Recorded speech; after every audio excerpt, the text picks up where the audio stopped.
These stories are not obvious on the surface. Your grieving person may never say this out loud. You may never hear it word for word out of their face. But if you listen closely to how your griever talks about their life, you will hear echoes of these three stories. I'm crazy, I'm alone, my life will be like this forever, in every conversation you have about their loss.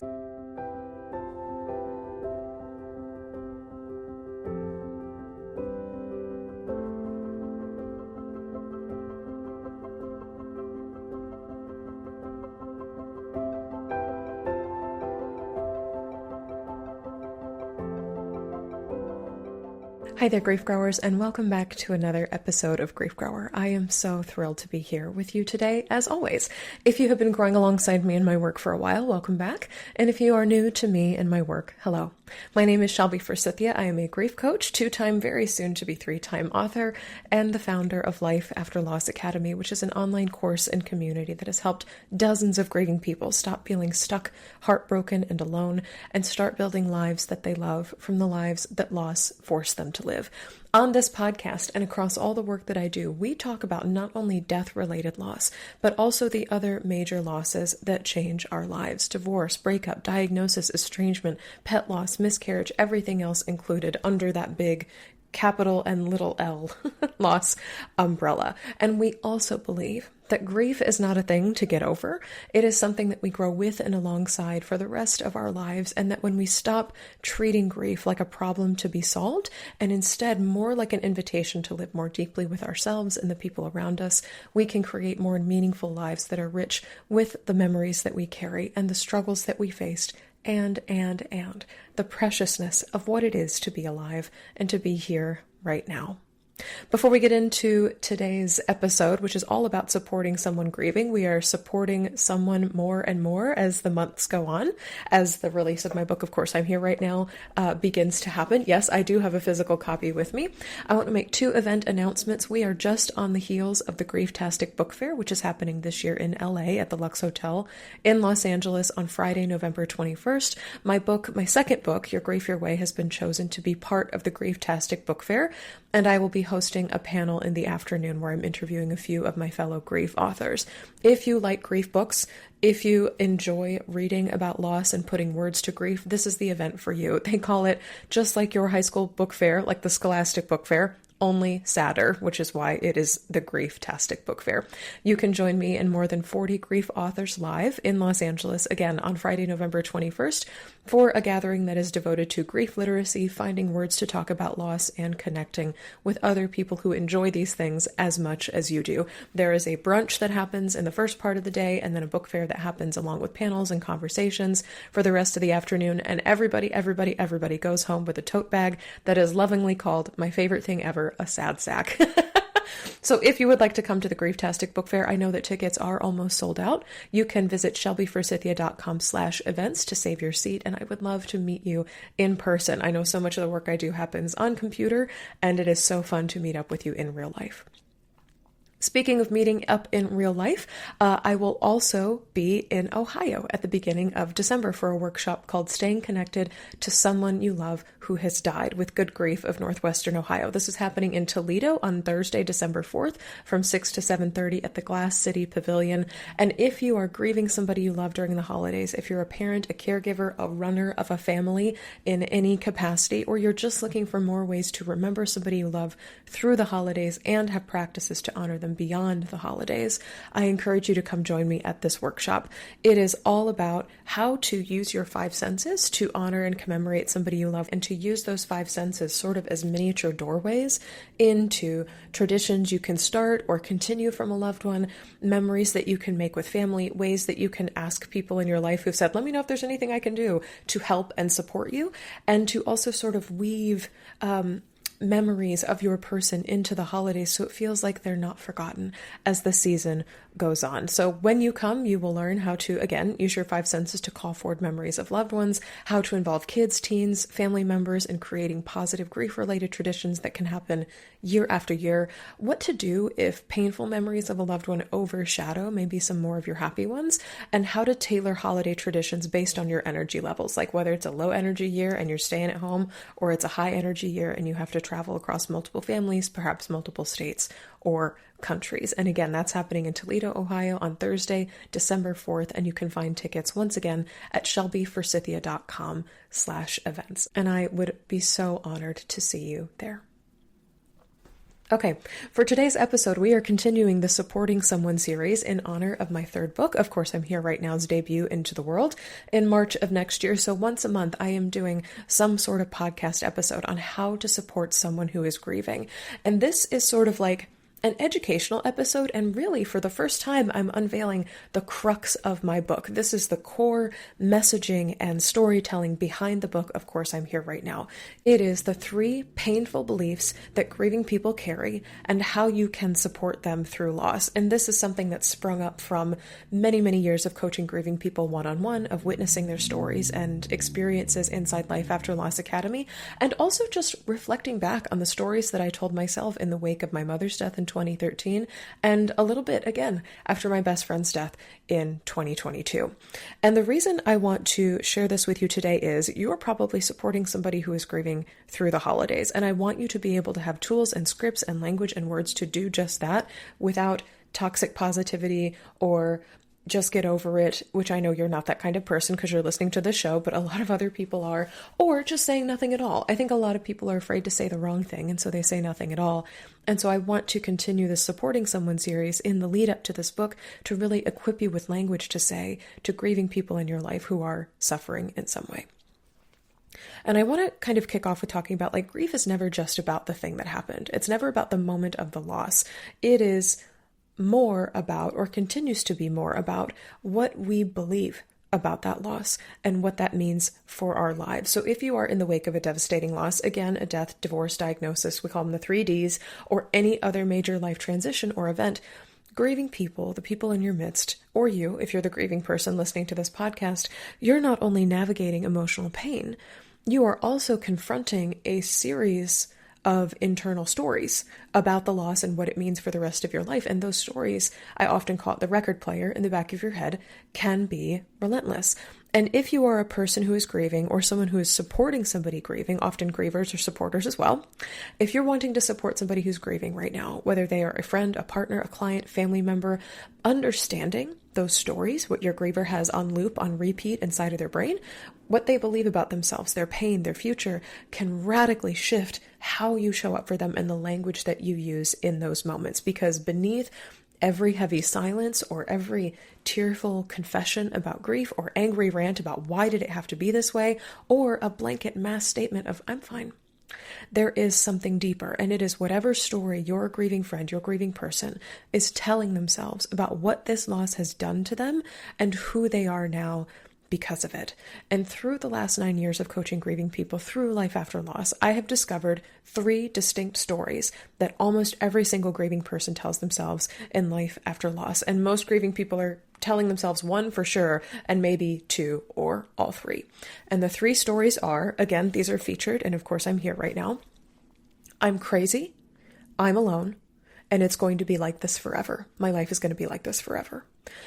These stories are not obvious on the surface. Your grieving person may never say this out loud. You may never hear it word for word out of their face. But if you listen closely to how your griever talks about their life, you will hear echoes of these 3 stories. I'm crazy, I'm alone, my life will be like this forever, in every conversation you have about their loss. And this is what happened to me. And as soon as I detected the pattern, I was like, oh, there is something here. And if these are the stories grieving people are telling, there have to be responses or comforting words or alternate stories that we as supporters can offer them in their darkest moments. So understanding these 3 stories is one of the most powerful ways that you can offer meaningful and grounded and effective comfort and support to any grieving person who is in your midst. I'm talking friends, family members, coworkers. If you are a grief professional, these are the clients or the students that you are supporting in your work. So I want to get into in this episode each belief, each of these 3 beliefs, where it comes from, why it shows up, and how you can show up in response, the practical scripts, the words you can say in their direction in response to these 3 stories that almost every grieving person tells. Belief number 1 is, I'm crazy. And other ways that your griever might say this is, I should be over this by now. I don't understand why I'm still crying. Something must be wrong with me. Other people do not feel this way. Or, I heard this literally just yesterday on a call with a client, I feel like I'm not getting grief right. There's this pressure or this expectation that there's a right way to do grief and a wrong way to do grief. And if you're getting grief wrong, then something is wrong with you. And after a major loss, life is no longer familiar. I know for me, after my mom died, I missed sleep. I lacked focus. I could not read a book anymore when that was something that was really easy for me before her death. Other grieving people report things like forgetfulness or spontaneous crying or total numbness or a failure to focus or sudden social anxiety where they used to be the social butterfly of the room, or motivation gone missing, whether that's at work or otherwise, and a very distinct lack of joy or interest in things that used to feel happy or fun. One of my clients in Life After Loss Academy once said, I don't recognize myself anymore.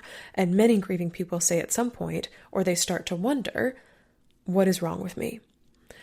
Your grieving friend's story of I'm crazy is born from this societal lie that grief has a fixed timeline, that it should be neat and linear and sense-making and productive, and it can all be tied up in a 90-minute movie with a really pretty bow. We live in a culture, I'm speaking largely about the United States and other Eurocentric societies, that rewards stability and certainty and punishes emotional messiness and uncertainty. So when grief sort of comes in and breaks those rules and turns over all the tables, grieving people sadly assume that they, and not the society that raised them to believe those things, must be defective or broken in some way. And in my book, Of Course I'm Here Right Now, where I go into detail about each of these 3 stories, I write, these stories are running on repeat inside of a grieving person's head, torturing them endlessly with the lies that loss has somehow made them abnormal, not fit to belong, and permanently broken. And people around grieving people, very well-meaning supporters, will often try and reassure grievers with the statement, oh, you're not crazy, it's okay, you're not crazy. But here's the thing, when you contradict a grieving person's story, those words clash with the story that they are already believing inside of their mind. And when you challenge that too directly, I'm crazy, no you're not, it rarely sticks. Like, who are they? Why would they believe you? This story of yours, this counteracting story, you're not crazy, it'll like slide out of their brains, like eggs out of a Teflon pan. It's kind of like if somebody, if you're having an experience of it's really windy outside and somebody says, no, it's not. And you're like, I can't believe that because that's not the experience I'm seeing. That's not the experience that I'm having. And so when a grieving person genuinely believes I'm crazy, your contradiction of no, you're not crazy does not land, or it's not able to be absorbed by their minds because that's not the lived experience that they're having. So the alternative to I'm crazy, the first phrase in my framework of course I'm here right now, is validation without contradiction. No, you're not. We're not doing that. So instead of trying to talk your griever out of their feelings, try reflecting their exact feelings in a more gentle way, using the phrase of course or similar phrases. Of course this is hard. It makes sense that you're feeling this way. I can see how you got there. You think you're crazy, but that sounds pretty normal to me. Or I expect there are other grieving people who would feel exactly the same way. Notice how different that is than you're not crazy. You're not losing your mind. Of course it feels like you're losing your mind. Of course it feels like you're going crazy right now. These small phrases affirm the reality of grief. This is what's happening. It's windy outside. Hell yeah, it is. Of course it is. Without requiring your grieving person to explain or defend or even erase the fact that they are in pain. It gives them permission to feel exactly what they're feeling, and that is a very profound way to comfort them. Comfort by way of the phrase, of course. Okay, let's get to belief number 2. I'm alone. Grieving people who tell this story say things like, nobody gets it. I don't want to talk about it anymore. Everyone has moved on without me. That's a big one. I don't belong anywhere now. I used to have a home. I now belong nowhere. And nobody remembers that I'm grieving.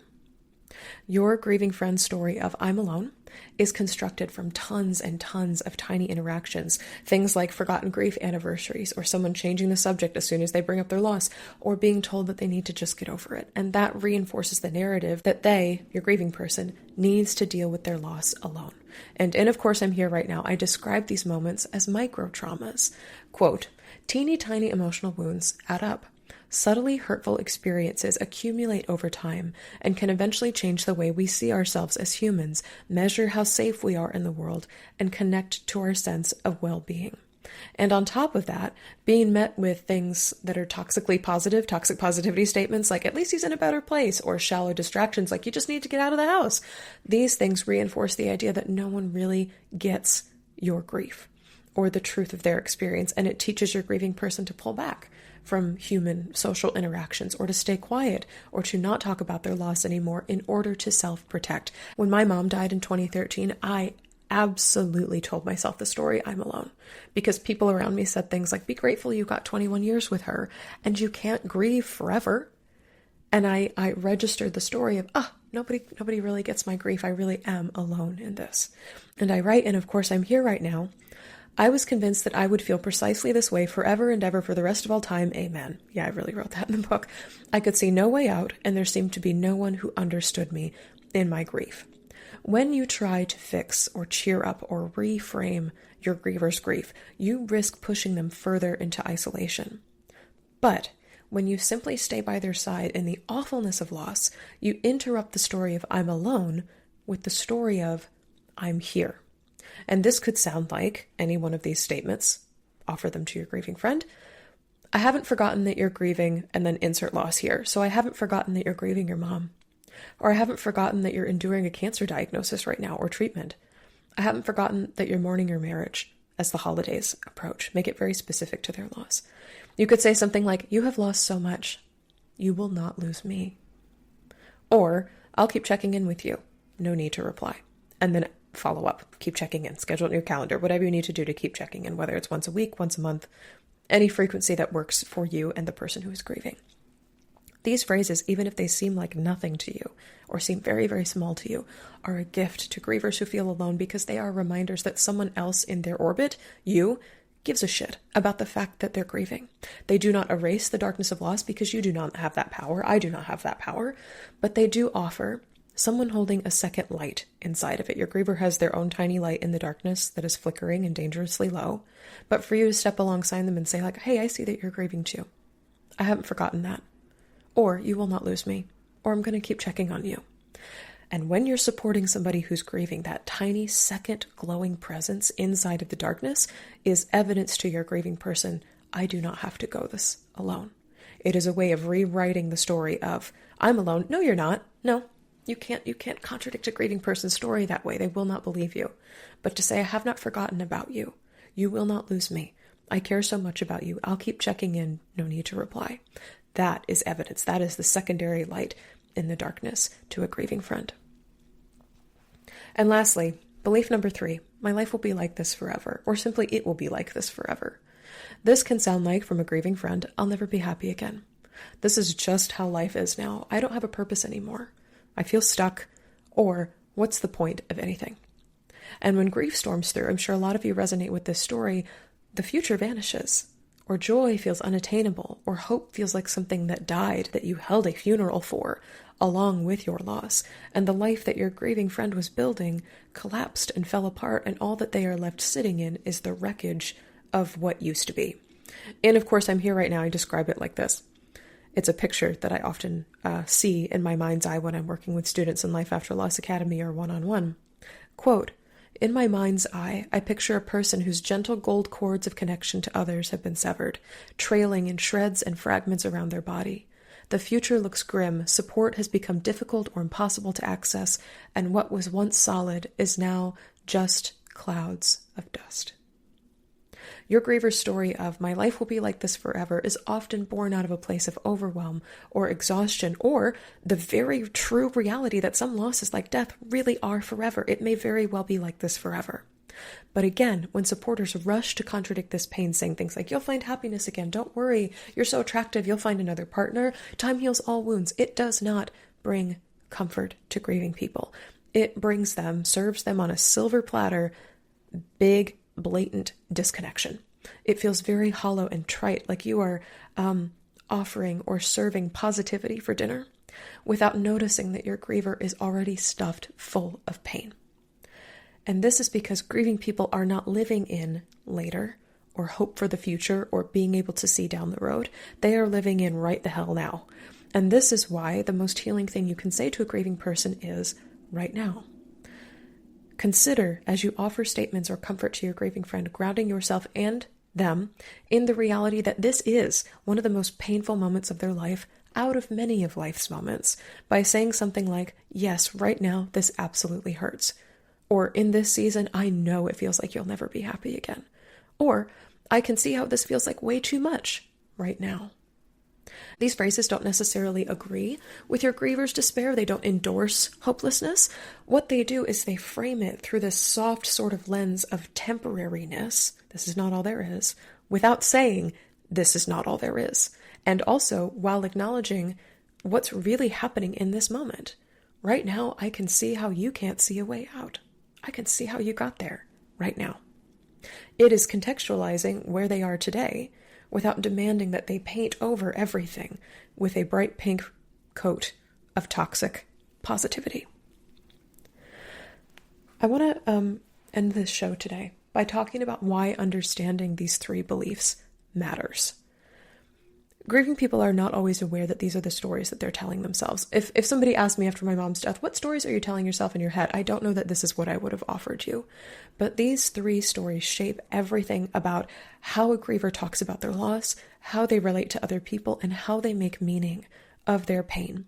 And as someone who is interested in supporting a griever, whether you're a griever yourself or a comforter adjacent to a griever right now, you will not always be able to identify their belief right away. You will not know what to say in every single moment, but if you are present and if you are listening, continually listening for the stories that your griever is telling under the surface of every conversation, you will find your way. And what I can guarantee you from reading my book, Of Course I'm Here Right Now, is that when you use these 3 phrases, of course I'm here and right now, to contradict gently through the back door these phrases of I'm crazy, I'm alone, it will be like this forever, you strengthen your relationship with the griever in your life while also offering them comforting words that actually help. These are words that I didn't just invent out of nowhere. These are phrases that I've used over and over again in grief coaching and that were offered to me in my darkest moments, and I have packaged them all into one little container for you.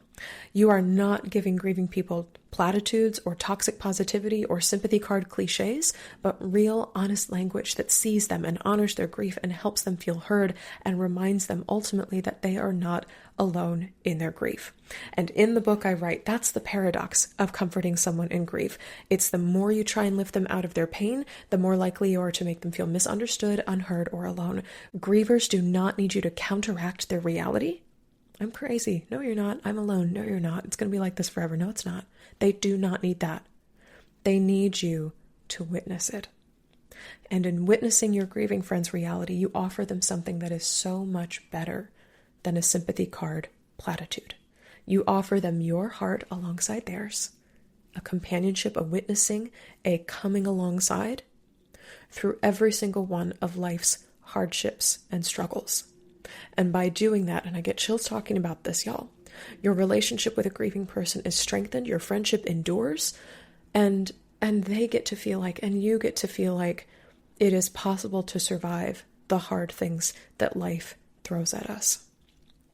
And if you want even more scripts like this, if you want to hear the research and the storytelling and the client stories behind these phrases, of course, I'm here right now. Please pre-order my book, Of Course I'm Here Right Now, because I will share in this book how these 3 stories shape a grieving person's inner world, where they come from in our society, like why do we tell ourselves these stories in the first place, and you will find bukus of tangible scripts and practices to help you as a supporter, whether you're supporting yourself as a griever or other people in your life, suss out the dominant story the grieving person is telling and offer comfort through language, which is a free tool, without fixing them, without minimizing their pain or walking on verbal eggshells. Inside the book, you will find a dedicated section right at the beginning called Suss Out the Story, and this teaches you how to notice the beliefs your grieving person is carrying, which are the 3 stories they're telling themselves, and how to respond with language that heals instead of harms. So if you are a person that says, I do not know what to say to comfort someone who is grieving, and I am the griever, or I am working with grievers, or I am living with grievers, or I am working alongside grievers, this is the book for you, and you can find a link to that in the show notes. I'll tell you that when you read this book, you will become someone who knows how to hold space for grief in all of its complexity and truth. And that is the ultimate source of connection and community in a world that regularly teaches us that more loss is just around the corner.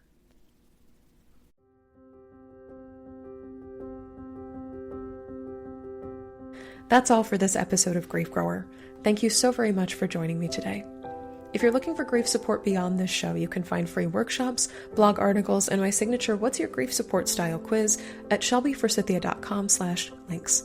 And if you'd like to get support from me for your unique loss experience, you can join us inside Life After Loss Academy, which is my online course and community.